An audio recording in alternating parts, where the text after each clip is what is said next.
पुण्यात्मा, एक परमात्मा को छोड़कर, पूर्ण ब्रह्म को छोड़कर अन्य किसी भी देवी देवता की या किसी हम प्रभु की ब्रह्म की साधना करते हैं, वो मोक्षदायक नहीं है। वो आपको जन्म मृत्यु के इस दीर्घ रोग से नहीं छुड़वा सकती। और जो हमारे प्रारब्ध के जो पाप कर्म हैं, उनको भी पूर्ण परमात्मा ही नाश कर सकता है। नहीं तो आप जी के पास इतिहास है हमारे भगवानों का, जिनको हम परमात्मा माना करते थे, जैसे श्री विष्णु जी, उनके अवतार श्री रामचंद्र जी, श्री कृष्ण जी। सत्संग में आपको बताया था कि वो भी अपने प्रारब्ध के कर्मों को समाप्त नहीं कर सके, उनको भोग कर ही समाप्त किया। भगवान श्री रामचंद्र जी पर जाता था कि ये सर्वेश्वर हैं, महेश्वर हैं, सर्वशक्तिमान हैं, सब दुखों का निवारण कर देते हैं। यानी विष्णु भगवान कहो, चाहे श्री रामचंद्र जी कहो या श्री कृष्ण जी कहो। तो हम ये सोचा करते थे कि ये भगवान हमारे दुखों का निवारण करते हैं, ये समर्थ शक्ति है। अब हमने राम की परिभाषा समझनी पड़ेगी, प्रभु की परिभाषा समझनी पड़ेगी, और हमने उन राम में से सिलेक्ट करना पड़ेगा कौन से राम की शरण में जाना है। अब जैसे ये श्रद्धालु कहते हैं, कोई प्रश्न करता है आचार्यों से, गुरुओं से, मंडलेश्वरों से कि क्या श्री कृष्ण अर्थात श्री विष्णु जी हमारे पापों का नाश कर सकते हैं? क्या वे जो श्राप दे दिया जाता है एक दूसरे को 3 ताप के अंतर्गत, क्या हमारे उन 3 तापों का वो नाश कर सकते हैं? तो कहते हैं कि हाँ, भगवान श्री कृष्ण अर्थात विष्णु जी हमारे सब पापों का नाश कर देते हैं। और प्रमाण के लिए कहते हैं, गीता जी अध्याय नंबर 18 के श्लोक नंबर 66 को बोलते हैं कि सर्वधर्मान परित्यज माम एकम शरणम व्रज अहम तवा सर्व पापे भव मोक्षामि मा शुच। पहले तो उनको ये पता नहीं कि गीता जी का ज्ञान श्री कृष्ण नहीं, श्री कृष्ण में प्रवेश करके ये ब्रह्म बोल रहा है, सरपुरुष बोलता है। और व्रज का माने आना नहीं होता, जाना होता है। अब गीता ज्ञान दाता सरपुरुष है, ये ब्रह्म है, और ये परम अक्षर ब्रह्म की शरण में जाने को कहता एकम। एकम माने जिसके बराबर दूसरा ना हो, अद्वितीय। उसकी शरण में जा, उसकी शरण में जाने से फिर तू मेरे सतर की जो पूजाएं हैं मुझे छोड़ दे, ये ब्रह्म कहता है। फिर मैं तुझे यहाँ कुत्ते गधे सूअर यानी कष्ट नहीं दूंगा, मैं अपना कर्जा चुका लूंगा। तो यहाँ पुण्यात्मा विचार करने की बात है कि श्री कृष्ण जी और श्री रामचंद्र जी और श्री विष्णु जी अपने श्राप को, अपने पाप को, कर्म दंड को नहीं समाप्त कर सके, नाश नहीं कर सके, उपासकों का कैसे कर देंगे वह? जैसे श्री विष्णु जी को श्राप दिया था नारद जी ने, और ये श्राप दिया था कि नारद जी के मन में विवाह कराने की प्रेरणा होगी, और उसने देखा कि राजा की लड़की का स्वयंवर था, और उसमें लड़कियां अपनी मर्जी का पति अपनी इच्छा से सिलेक्ट करती थी, और राजा लोग बैठ जाते थे वहाँ सामने आके।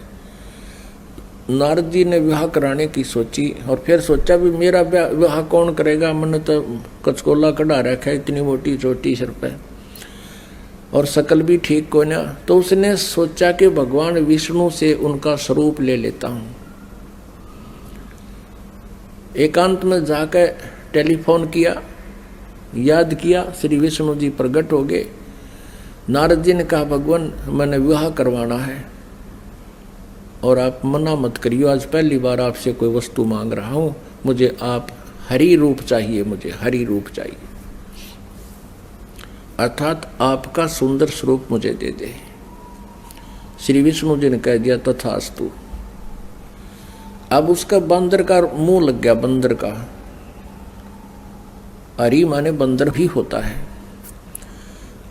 अब उसने सोचा नारद जी ने कि आज तेरे सुंदर कोई नहीं सभा में, और जाकर बैठ गया कुर्सी पर जच के। अब वह लड़की आई वरमाला लेकर, सामने देखा भालू बैठा। अब वह एक कदम पीछे से होकर आगे चली गई। नारद जी ने सोचा शायद लड़की की दृष्टि नहीं पड़ी मेरे ऊपर है। वहां से उठकर एक और खाली चेयर थी दूसरे लोग वहां जा बैठा। जो वहां से भी लड़की आगे निकल गई। नारद जी कहने लगे भाई यह अंधी है क्या? और दूसरे तो बोला, साथी ने उसको यो दिखा दिया दर्पण, अगर देख अपनी शकल तो देख ले, हमने डर लागे तेरे थे। तब उसने देखा जब दर्पण यानी अपनी शकल देखी, उसने बिना गिनती की गाली दे दी विष्णु भगवान को नारद जी ने। और उसी समय विष्णु जी आगे और विष्णु जी के गले में वरमाला उस लड़की ने डाल दी। तब नारद जी ने विष्णु जी से कहा कि तू सचमुच धोखेबाज है। जैसे आज मैं एक औरत के वियोग में रो रहा हूँ, एक जीवन तू सारा अपनी पत्नी के वियोग में रोएगा, तुम्हारा कभी मिलन नहीं हो पाएगा। उसी श्रापवश श्री विष्णु जी श्री रामचंद्र रूप में अयोध्या के राजा दशरथ के घर जन्मे। युवा होते ही विवाह हुआ सीता जी के साथ। विवाह होते ही वनवास हुआ। वनवास में तुरंत ही कुछ ही वर्षों के बाद सीता जी का अपहरण हुआ और रावण के साथ युद्ध हुआ। युद्ध के बाद घर ले आए सीता जी को और एक धोबी के व्यंग से सीता जी को घर से निकाल दिया। आजीवन श्री राम और सीता जी का मिलन नहीं हुआ। पुण्यात्माओं, भले ही श्री रामचंद्र जी अयोध्या का राज करते थे, लेकिन जिस व्यक्ति का परिवार कहीं हो, उसकी पत्नी कहीं, बच्चे कहीं और वो कहीं, वो सपने में भी सुखी नहीं हो सकता। और अंत समय में जब उसने पता चला कि मेरे पुत्र लव और कुश यहाँ पर हैं, उन्होंने भी उससे नफरत होगी और उनसे बात करना पसंद नहीं किया और सीता जी भी पृथ्वी के अंदर समा गई, उसके दर्शन तक नहीं किए। पुण्यात्माओं, वैसे तो हम देखो ये भगवान माना करते थे, हमारी आंखें बिल्कुल बंद हो चुकी थी ज्ञान वाली। सीता जी को जब युद्ध के बाद घर लाना चाहा था श्री रामचंद्र जी ने, तो ये कहा था कि मैं परीक्षा लेकर घर चलूँगा, यदि तू परीक्षा में सफल होगी तो मैं मानूंगा तू निष्कलंक है, रावण से तेरा कोई संबंध शारीरिक नहीं हुआ, और यदि तू परीक्षा में सफल हुई तो खत्म हो जाएगी।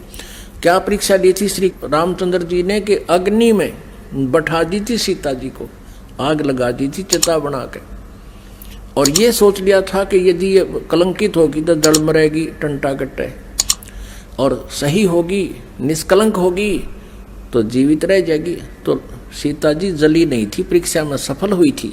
उसके बाद फिर आकर के एक धोबी ने कह दिया, अपनी पत्नी ने कुटा था, वह कहता 2 दिन उस तक दुखी होकर अपने चली गई होगी मित्र प्यारी अपनी सहेली के यहाँ, और जब वो वापस आई तो उसने रात ने कुटा था और ये कह रहा था कि मैं ये रात दशरथ का बेटा रामचंद्र नहीं हूँ जो 12 वर्ष रावण के पास रही और फिर उसको अपने घर पे रखे बैठा है।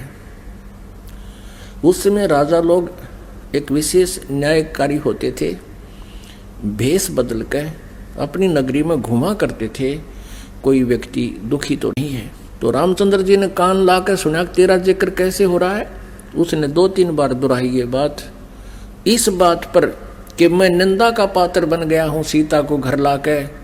अगले दिन सीता को निकाल दिया कि मैं दुनिया की व्यंग नहीं सुन सकता और जाइए आप, मैं नहीं रख सकता आपको, आप रावण के पास रही हो। अब फूटे भाग हमारे इसे भगवान थे हमारे, गर्भवती पत्नी और अकेली निकाल सुबह भाग जाए यहाँ से, अरे कलेजा फटने हो जाता है। आदमी अकेला निकाल के देखो, वो तो एक औरत की जाति थी, कहाँ जंगल में जावे, और कहते हैं झाड़ झाड़ बैरी होता है स्त्री का। और ये थे हमारे भगवान, ये थे इनके करैक्टर, इनको हम कहते हैं मर्यादा पुरुषोत्तम। यह क्या मर्यादा थी भाई, एक गर्भवती पत्नी को और घर से निकाल देना, कितना मरो चाहे जीवे, ये तो कितना कट्टर स्वभाव होगा उस व्यक्ति का।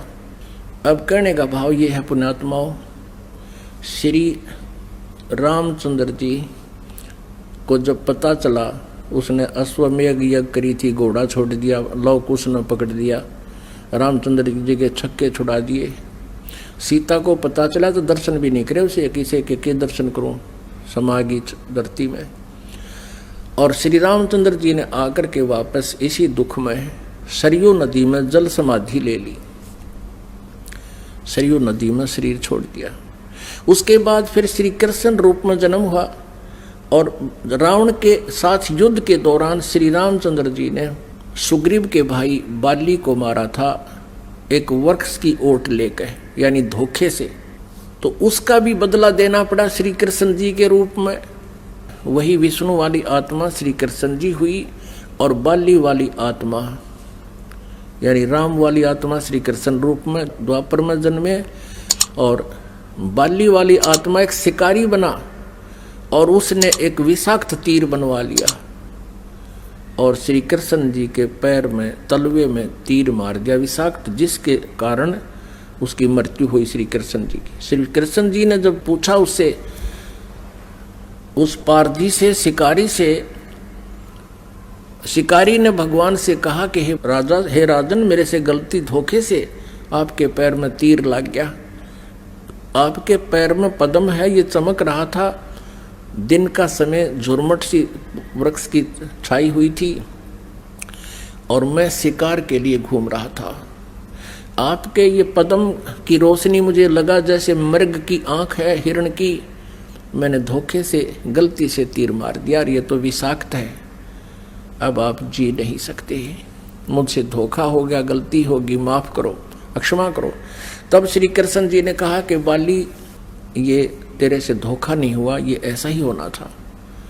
भाई, मैंने तेरे को धोखे से मारा था त्रेता युग में और आज मैं वो बदला दे चला हूं। अब दुर्वासा जी ने श्राप दिया था यादव कुल को, श्री कृष्ण जी के कुल को, श्री कृष्ण जी के समक्ष ही श्राप दे दिया था कि यादव कुल का नाश होगा। किसने? इस श्री कृष्ण जी का पुत्र प्रद्युम्न एक लड़की का स्वांग बना के, पेट पर गर्भवती लड़की का, स्त्री का स्वांग बना करके पेट पर लोहे का कड़ा बांध के, ऊपर के गुजरियां वाले, औरतों वाले कपड़े पहन के, और एक नकली पति बनाकर दुर्वासा के पास गए थे उसे मजाक करने के लिए। और ये पूछा था कि हे ऋषि, सुना है आप भूत भविष्य वर्तमान की सभी बता देते हो, त्रिकालदर्शी हो, बताइएगा इसके लड़का होगा या लड़की। तब दुर्वासा ने ध्यान से देखा कि ये तो बकवाद कर रहे हैं। कह दिया था कि इससे तुम्हारा यादव कुल का नाश होगा। और दुर्वासा के श्रापवश 56 करोड़ यादव आपस में लड़का मर गए और श्री कृष्ण जी भी उसी कढ़ाई के तीर से मरा जो शिकारी ने बना रखा था लोहे से। अपना आत्मा जब श्री कृष्ण जी, श्री रामचंद्र जी और श्री विष्णु जी तीनों रूपों में वो स्वयं हैं, वो अपने भी श्राप को यानी कर्म के दंड को नाश नहीं कर सके तो श्रद्धालु के कैसे कर देंगे।